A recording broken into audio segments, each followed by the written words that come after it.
Ritos e rituais religiosos. Muitas são as formas de práticas de espiritualidade vivenciadas em situações tais como vida, gratidão, alegria, tristeza, acidentes, doenças, fenômenos da natureza de forma individual ou coletivas. Cada grupo social ou religioso tem suas práticas de comunicação com as divindades bem distintas. Podemos descrever e comparar os principais ritos de passagem existentes no pluralismo cultural e religioso brasileiro, por exemplo. Assim também, podemos destacar as formas de cuidado consigo e com o outro descritos pelas tradições religiosas, considerando o bem-estar social, mental e espiritual. Assim sendo, hoje vamos exemplificar e conhecer algumas dessas práticas. Ritos de passagem. Rites de passage é uma expressão francesa que foi adotada por antropólogos e escritores europeus para definir todos os rituais e cerimônias que propiciam a passagem de uma pessoa para uma nova forma de vida ou um novo status social. Esses rituais são ações que se repetem em um grupo e ajudam os indivíduos a organizarem a vida e a darem-lhe um significado, por constituírem atos que se repetem durante gerações. Os ritos de passagem acontecem em todas as religiões.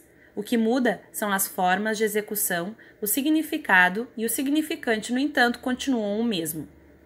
Os rituais de passagem podem ter caráter religioso, marcando mudanças de status de uma pessoa na comunidade.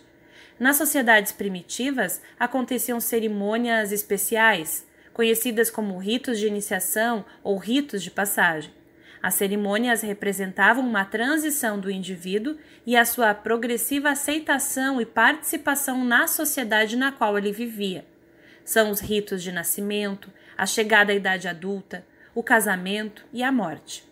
Podemos citar como exemplo o nascimento de uma criança, que era considerado antigamente como um ato divino, presenciado, assistido e celebrado apenas por mulheres, parteiras e sacerdotisas, com cantos, orações e invocações das deusas responsáveis pela gestação e o parto. Hoje, podemos exemplificar no judaísmo a circuncisão, no cristianismo o batismo, a primeira comunhão, a crisma, nas religiões afro, iniciação ou feitura de santo, entre outros tantos ritos e rituais de passagem. Segundo o site oficial do Museu do Índio, entre os Tupinambá, grupo indígena extinto que habitava a maior parte da faixa litorânea, que ia da foz do rio Amazonas à ilha de Cananéia, no litoral paulista, quando nascia uma criança do sexo masculino, o pai levantava-se do chão, cortava-lhe o umbigo com os dentes, a seguir a criança era banhada no rio, após o que o pai lhe achatava o nariz com o polegar. Em seguida, a criança era colocada numa pequena rede, onde eram amarradas unhas de onça ou de uma determinada ave de rapina.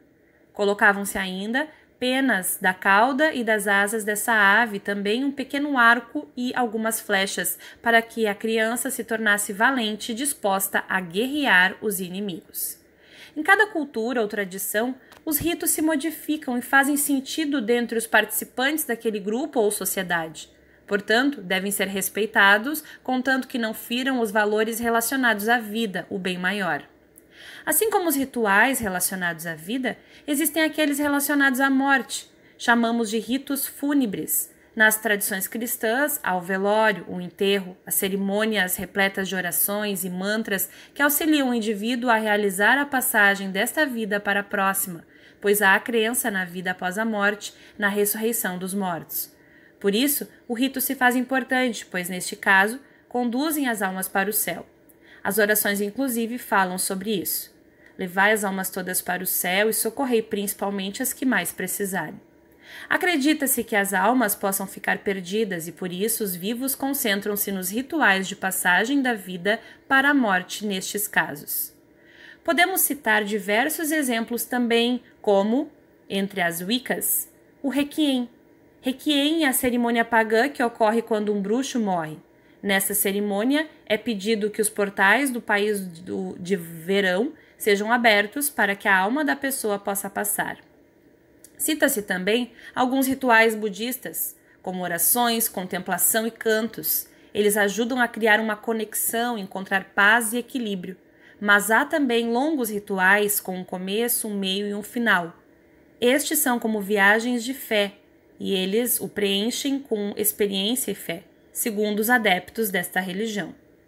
Estes são apenas alguns exemplos. Agora é com você. Pesquise outros rituais de sua religião ou de outros grupos religiosos que você tenha curiosidade em conhecer. Não fique apenas com este saber. Procure sempre mais.